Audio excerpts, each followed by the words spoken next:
नमस्कार मित्रांनो, येड लागलं प्रेमाचं या मालिकेच्या आजच्या भागामध्ये आपण बघणार आहोत. इथे राया आता ते लेटर घेऊन सेंटरकडे रिक्षातनं निघालेला असतो. पण रायाला मात्र आपल्या मिसफायर बरोबर घालवलेले सगळे काही क्षण आठवू लागतात. तर आता राया आणि मंजिरीचं लग्न झालेलं, हळद, सगळे काही क्षण आता रायाच्या डोळ्यासमोर येत असतात. तेव्हा राया मनाशीच म्हणू लागतो, मिसफायर, हा राया नाही जगू शकत ग तुझ्याशिवाय. काही झालं तरी या रायाला तुझ्यासोबत आयुष्य काढायचंय, सुखी संसार सुरू करायचंय ग. बघ ना मिसफायर, हा राय नाही जगू शकत. असा विचार आता सारखा सारखा रायाच्या डोक्यात येत असतो. त्याच वेळेस आता शशिकला घोरपडे आता आजूबाजूच्या सगळ्या लोकांना ते पोस्टर दाखवत असतात. या माणसाला कुठे बघितलं का, कुठे दिसला का, हे सगळं काही विचारत असतात. त्याच वेळेस आता एक रिक्षावाले काका असतात. ते लगेच आता ती नेमप्लेट बघून आता लगेच शशिकला म्हणू लागतो, हो याला मी कुठेतरी बघितलंय, हा सुशांत आहे ना. त्यावर शशिकला म्हणू लागते, आणि इकडे ते प्लॅम्पलेट. काय तर म्हणे सुशांत, याचं नाव राया आहे, राया. कळत नाही इथे राया पाटील नाव लिहिलंय. तेव्हा घोरपडे आणि शशिकला तिकडनं निघून जातात. तर आता इथे सिग्नल स्टॉपवरती सगळ्या गाड्या थांबलेल्या असतात. मंजिरी आता आजूबाजूच्या सगळ्या लोकांना ते पोस्टर देत असते. कुणाला जर याबद्दल काही कळलं तर मला या नंबरवरती कॉल करा, असं सगळ्यांना बजावून सांगत असते. त्याच वेळेस राया ज्या रिक्षातनं चाललेला असतो, ती रिक्षाही आता तिथे सिग्नल स्टॉपवरती थांबलेली असते. आता राहायला सारखा भासत असतो, माझी मिसफायर आली. त्याला चाहूल लागत असते की कदाचित मिसफायर इथेच आजूबाजूला आहे. आता मात्र रायाचं डोकं भणभण करायला लागतं, कारण सारखं सारखं माझ्या डोक्यात मिसफायर शिवाय कोणीच दिसत नाहीये, कोणीच येत नाहीये. काय करू, कसं मी माझ्या मिसफायरला भेटू, असा विचार चालत असल्यामुळे रायाचं डोकं हँग झालेलं असतं. त्याला काय करावं काय सुचत नाही.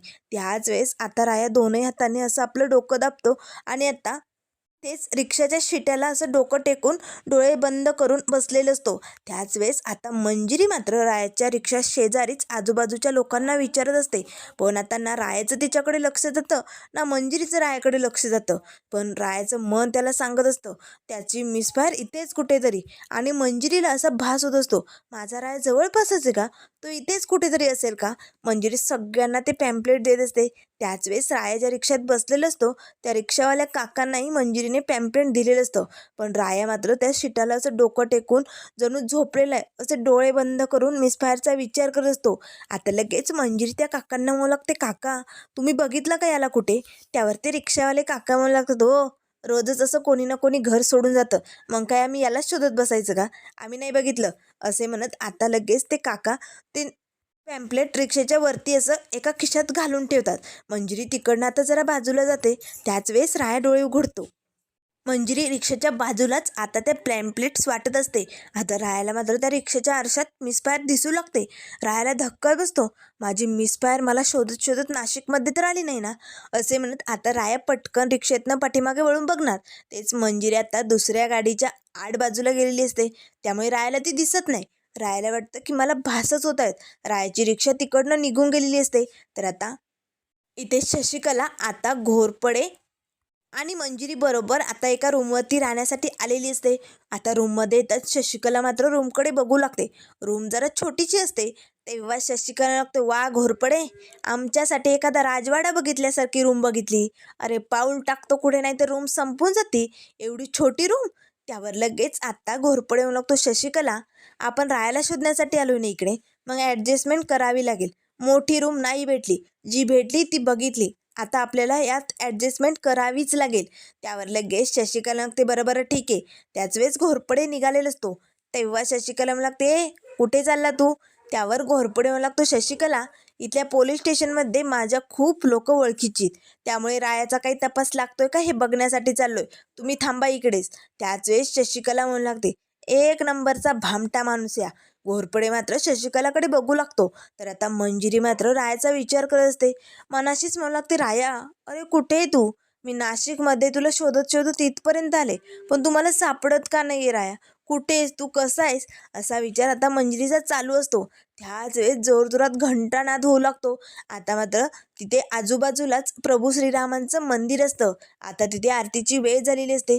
जोरजोरात घंटानाद चालू असतो. आता त्या घंटाचा आवाज मंजिरीला येतो. आता मात्र मंजिरी पटकन उठून उभी राहते.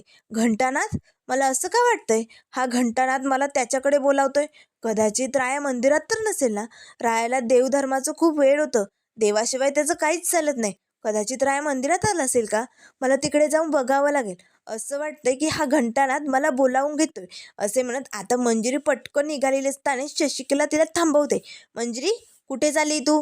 त्यावर मंजिरी लागते, काकू अगं हा जो घंटानाद ऐकू येतोय ना, यावरनं असं वाटतंय की आजूबाजूला मंदिर आहे. मी पटकन मंदिरात जाऊन येते. कदाचित राया तिकडे सापडला तर, असं माझं मन मला सांगतंय. त्यावर शशिकला मला लागते, 1 मिनिट, मला यायचे, मला पण येऊ दे. तेव्हा मंजिरी लागते, काकू अगं तुझ्या पायाचे आधीच तुकडे पडले, किती फिरलोय ना आपण, आणखीन कशाला पायपीट, तू आराम कर, मी जाते. त्यावर शशिकला मला लागते, जमणार नाही. जाऊबाईंनी तुझी जबाबदारी माझ्यावरती सोपवली ना, मग हवं तर संध्याकाळी माझ्या पायाला मालिश करून दे, पण मी तुझ्यासोबत येणार म्हणजे येणार. त्यावर मंजिरी मला लागते, अगं काकू पण.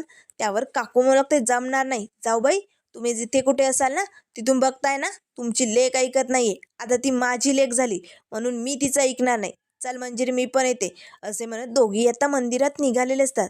तर इकडे मंदिरात सगळे लोक जमा झालेले असतात. आरतीची वेळ झालेली असते. मंजिरी आता मंदिरात येते. हात जोडून आता प्रभू श्रीरामांकडे बघू लागते आणि मनाशीच म्हणू लागते, हे रघुनंदन, मला माझा राया मिळू दे. मी आज या पावनभूमीत माझ्या रायाला शोधण्यासाठी आले.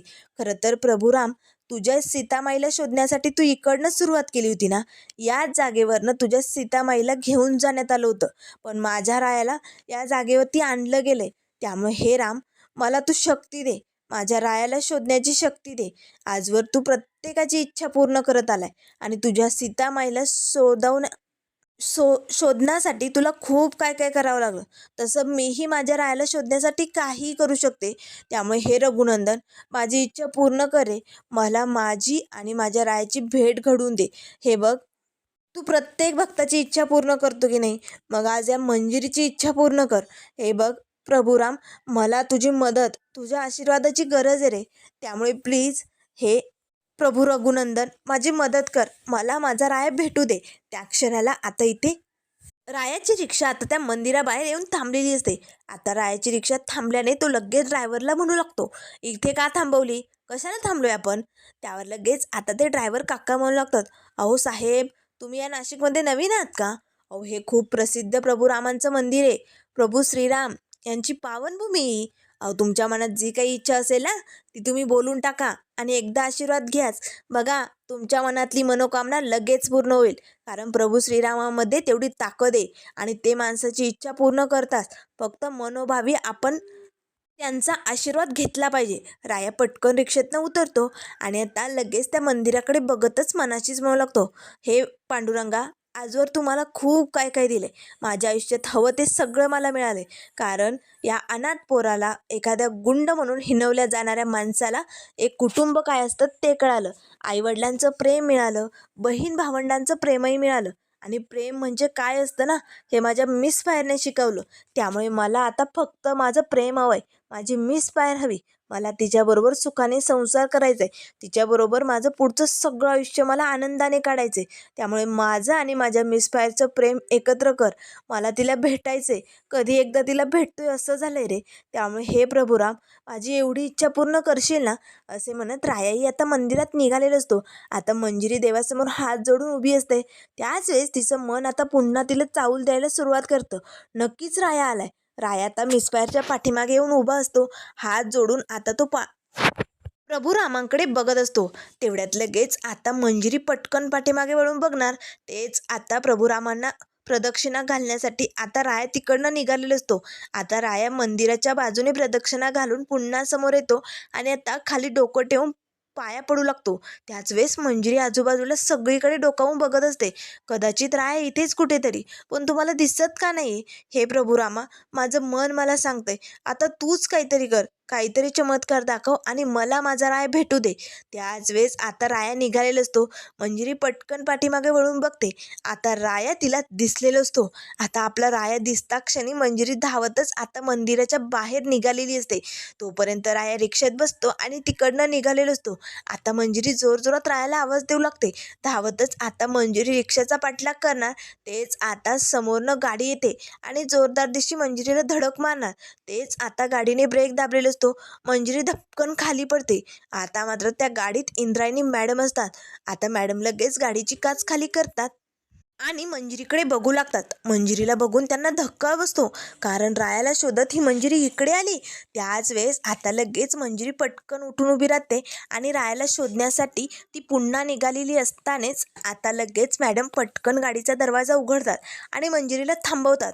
आता या मॅडमला बघताच मंजिरीलाही धक्काच बसतो.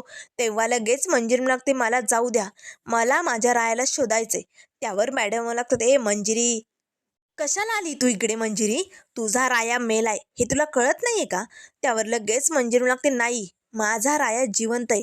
मी आत्ता त्याला बघितलंय. मी त्याच्याकडे जाणारच होते, पण तो रिक्षेत बसून तिकडनं निघून गेला. त्यामुळे मला जाऊ द्या, मला माझ्या रायाला शोधायचंय. तेव्हा मॅडम लागतात, ए मंजिरी, कशाला पंढरपूर सोडून नाशिकमध्ये आली? तिकडेच तुझं आयुष्य जगायचं ना. आणि मेलेल्या माणसाला कितीही शोधलं तरी तो भेटणार आहे का? मेलाय तुझा राया, या हाताने मी त्याला गोळी झाडली, तुला कळत नाहीये का? तेव्हा लगेच आता मंजिरी लागते, का तुम्ही माझ्या रायाला मारण्याचा प्रयत्न करताय? का आमच्या दोघांमध्ये येण्याचा प्रयत्न करताय? का हे सगळं करताय? तुमचा यात काय फायदा आहे सांगाल? माझा राया जिवंत आहे, मी किती वेळा सांगू? मग हा खोटेपणा का करताय तुम्ही? का खोटं माझ्या मनात भरवताय? माझा राया मेलेला नाहीये, तो जिवंत आहे, मी बघितलंय त्याला. त्याच वेळेस शशिकला आणि घोरपडे मंजिरी आणि या मॅडमकडे बघू लागतात. तेव्हा मॅडम लागतात, मंजिरी, सांगितलेलं कळत नाही तुला? सरळ भाषेत सांगते ना, तुझा राया जिवंत नाहीये, त्याला शोधत बसू नको, निघ इकडनं. तेव्हा मंजिरी लागते, नाही जाणार. जोवर या नाशिकमधनं माझ्या रायाला घेत नाही तोवर मी इकडनं कुठेही जाणार नाही. आणि आता तर मला खरोखर कळलंय मॅडम, या सगळ्यात तुमचा तर हात नाहीये ना. तुम्हीच माझ्या रायाला पंढरपूरमधनं इकडे घेऊन आलाय का? सांगा लवकर. आता मॅडम लगेच मंजिरीकडे बघू लागतात. तेव्हा मंजिरी लागते, सांगा ना, तुम्हीच आणलंय ना माझ्या रायाला? आमच्या दोघांमध्ये दरी निर्माण करण्याचा प्रयत्न करताय ना. पण मॅडम, मी तुम्हाला शब्द देते, आता मी या नाशिकमधनं तेव्हाच बाहेर पडणार जेव्हा मी माझ्या रायाला माझ्या सोबत घेऊन जाणार आहे. मी पंढरपूरची हे विसरू नका. त्यावर लगेच मॅडम चुटकी वाजवत म्हणू लागतात, मंजिरी, वेडेपणा करू नको, तू निघ इकडनं. पंढरपूरला जा आणि तिकडे सुखाने आयुष्य जग, इकडचा नाद सोडून दे. तेव्हा मंजिरी लागते, धमकी देताय? मला घाबरवताय? घाबरणाऱ्यातली नाहीये ही मंजिरी, नाही, रायाची मिसफायर हे विसरू नका. आणि रायाची मिसफायर काहीही करू शकते. पंढरपुराची वाघिणी मी. पंढरपुराचे लोक असे दुसऱ्यांना धमक्यांना घाबरत नाही. त्यामुळे मला घाबरवण्याचा प्रयत्न करू नका. मी माझ्या रायाला शोधवणार आणि तुमच्या नाकावर टिचून इकडनं घेऊन जाणार. मला माहिती, तुम्हीच माझ्या रायाला इकडनं आणलंय ना, इकडे आणलंय ना तुम्हीच. त्यामुळे मी तुम्हाला शब्द देते, तुमच्या डोळ्यासमोर मी माझा राया घेऊन जाणार. तशी मी या नाशिकच्या बाहेर पाऊलही ठेवणार नाही. आता मात्र लगेच मॅडम मनाशीच म्हणू लागतात, खरंच तिने राहायला बघितलंय का? ही खरंच राहायला शोधणार आहे का? असे प्रश्न आता मॅडम समोरही उभे असतात. तर त्यानंतर मित्रांनो, पुढील भागामध्ये आपल्याला बघायला मिळेल, रायाने आता सेंटर जॉईन केलेलं असतं. आता 355 पुशअप्स ते रायाने मारून दाखवलेले असतात. त्याच वेळेस तिथे जे पोलीस ऑफिसर असतात ना, ते रायाला उठवतात आणि म्हणतात, राया, तू आज करून दाखवलं. तू या सेंटरसाठी काहीही करू शकतो आणि इथल्या मुलांना तूच ट्रेन करू शकतो. खरंच वा राया, तुझ्यात ती धमक आहे. सगळेजण रायाचं कौतुक करू लागतात. तर इकडे आता मंजिरी, घोरपडे आणि शशिकलाला त्या रूमच्या बाहेर काढलेलं असतं, कारण इंद्रायणी मॅडमने तशी सगळी व्यवस्था केलेली असते. नाशिकमध्ये यांना कुठेही राहता आलं पाहिजे नाही, खाता आलं पाहिजे नाही. त्यामुळे हे लवकरात लवकर नाशिक सोडून पंढरपूरला जातील, अशी सगळी व्यवस्था इंद्रायणी मॅडमने केलेली असते. आता मंजिरी, घोरपडे, शशिकला बॅगा घेऊन रात्रीच्या वेळी निघालेले असतात. तेव्हा लगेच आता इंद्रायणी मॅडम येतात, मंजिरी, निघ आता, तुझं पंढरपूर गाठ, कारण माझ्या मर्जीनुसार इथे फुटभर जागासुद्धा तुम्हाला कोणी देणार नाही. त्यामुळे इथे तुम्हाला रूम भेटणारच नाही. तुमचे खूपच वांदे होणार आहे. त्यामुळे मंजिरी, निघायचं. तेव्हा मंजिरी लागते, मॅडम, तुम्हाला जे करायचं आहे ना ते करा, पण मी हार मानणार नाही. मला राहायला जागा नसली तरी चालेल, पण मी माझ्या रायाला शोधणार आणि त्याला इकडनं घेऊनच पंढरपूरला जाणार. तशी मी इकडनं जाणार नाही, मी शब्द देते तुम्हाला. आता मात्र मंजिरीच्या वाटेत किती अडथळे येणार, मंजिरी आयपर्यंत पोचणार का, पुढे काय होणार हे लवकरच कळेल. त्यामुळे मित्रांनो, अशाच मालिकेंच्या अपडेट पाहण्यासाठी चॅनलला लाईक करा, सबस्क्राईब करा. व्हिडिओ पाहिल्याबद्दल धन्यवाद.